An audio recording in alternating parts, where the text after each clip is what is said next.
15 अप्रैल 2023 की वो काली रात, कैमरों की फ्लैश लाइट की चकाचौंध, रिपोर्टर्स के सवालों की गूंज, लाइव टीवी शो पर लोगों को गोलियों की बौछार देखने को मिली। कैसे दो भाइयों को जान से मार दिया गया, उनके सर पे ताबड़तोड़ गोलियां मारी गई।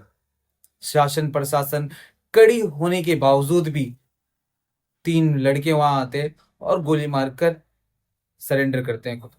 कैसे एक बाहुबली का साम्राज्य का अंत हुआ, कैसे एक तांगा चलाने वाले का बेटा इतना बड़ा बाहुबली बना, कैसे उसने राजनीति में महारत हासिल की, कैसे प्रशासन की कड़ी निगरानी के बावजूद भी उसे गोली मार दी गई। ये सिर्फ एक गैंग वॉर था या फिर साजिश? नमस्कार, अस्सलाम वालेकुम, मेरा नाम मोहम्मद दानिश है और आज की स्टोरी में आप लोगों का स्वागत है। आज की जो स्टोरी की शुरुआत होती है वो इलाहाबाद प्रयागराज से शुरू होगी। आज का प्रयागराज जहां पर अतीक अहमद का घर माना जाता है, गढ़ माना जाता है। अतीक अहमद के पिताजी हाजी फिरोज प्रयागराज में ही तांगा चलाया करते थे। अतीक अहमद को शॉर्टकट में अमीर बनना था, जल्दी से जल्दी अमीर बनना था। अमीर बनने की लालसा ने उसे गलत रास्ते पे ले गया।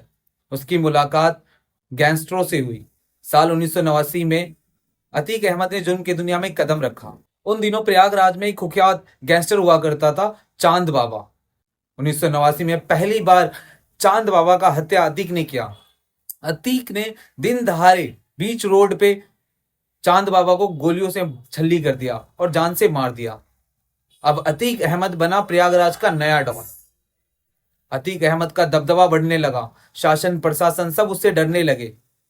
अब अतीक अहमद के गुर्गे काम करने लगे। फिरौती, किडनैपिंग, जबरन वसूली, जमीनों पे कब्जा, ऐसे क्राइम को अब अतीक अहमद अंजाम देने लगा। अतीक अहमद को यह चीज बहुत जल्दी समझ में आ गया कि सिर्फ बाहुबली होना ही कार्यगर नहीं होगा। तब अतीक अहमद अपना रुख करता है राजनीति की तरफ। अब वो अपना किस्मत राजनीति में आजमाना चाहता था। अतीक अहमद 1989 में पहली बार विधायक बना। विधायक बनते ही वो क्राइम का दुनिया का बेताज बादशाह बन गया। पावर इतना था कि शासन प्रशासन के लोग उसके सामने मुंह नहीं खोलते थे।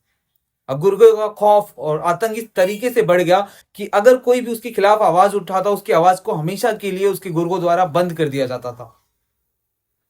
उसने एक अपना अलग मॉडल बना लिया था प्रयागराज में। जबरन वसूली करता था, फिरौती मांगता था, किडनैपिंग करता था। कहते हैं ना, पाप का घड़ा भरता है। अब तक फूलपुर से अतीक अहमद सांसद बन चुका था। तभी प्रयागराज में पश्चिमी विधानसभा सीट से एक सीट खाली होती है।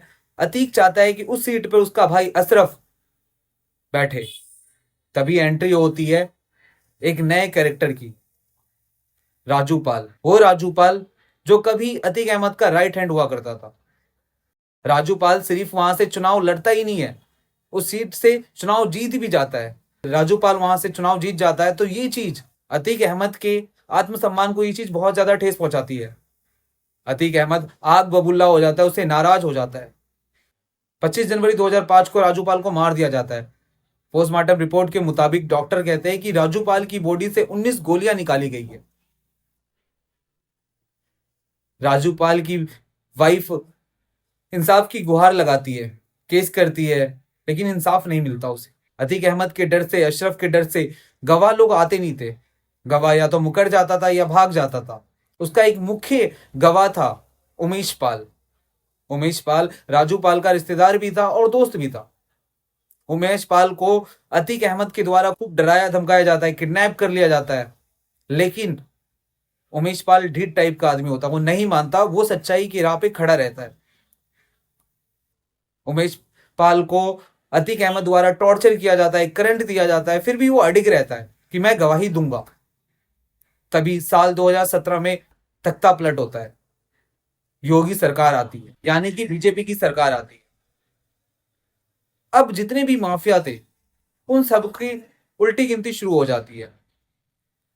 अब जीरो टॉलरेंस माफिया के खिलाफ चलाया जाता है कि अगर कोई माफिया है, अगर उसने अपना क्राइम करना नहीं छोड़ा तो उसे खत्म कर दिया जाएगा।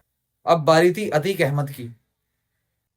अतीक अहमद को भी लगने लगा था कि अब मेरा साम्राज्य का अंत होने वाला है। अतीक अहमद के खिलाफ कार्रवाई होती है और अतीक अहमद को देवरिया जेल में डाल दिया जाता है।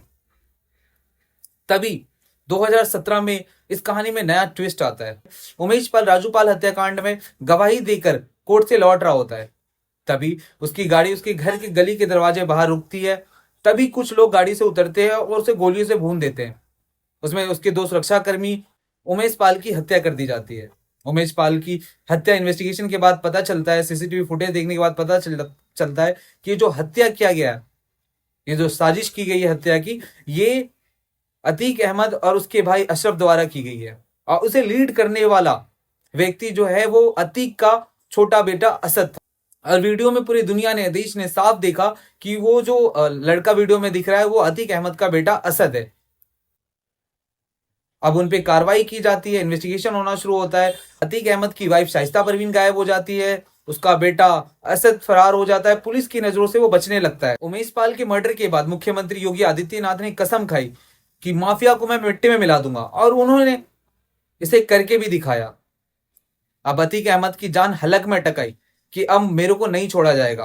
13 अप्रैल 2023 को अतीक के बेटे असद का एसटीआई की टीम और पुलिस के द्वारा काउंटर कर दिया गया, और अतीक अहमद के बेटे असद की जवानी में डेथ हो जाती है। अतीक अहमद चाहता था कि मेरा बेटा आगे चल के मेरा साम्राज्य संभालेगा, लेकिन साम्राज्य संभालने से पहले ही उसे मिट्टी में मिला दिया गया। अतीक अहमद को इसका पता कोर्ट में चला और वो रोने लगा, भावुक हो गया। अतीक अहमद को यह समझ आ गया था कि अब इसकी भी जिंदगी कुछ दिनों की है, अब ये भी मिट्टी में मिलने वाला है। अतीक अहमद को डेली रूटीन चेकअप के लिए प्रयागराज के हॉस्पिटल लाया गया। लोगों का जमावड़ा लगा हुआ था, मीडिया कर्मी, प्रेस वाले, पुलिस ऑफिसर्स। उसी में 3 लोग फ्रॉड मीडिया कर्मी बनकर आए।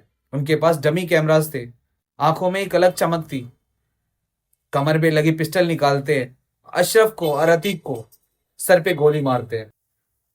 पुलिसकर्मी की लापरवाही या चूक समझिए, लेकिन पुलिसकर्मियों के सामने उसको ताबड़तोड़ गोलियां मारी जाती है और वो मर जाता है।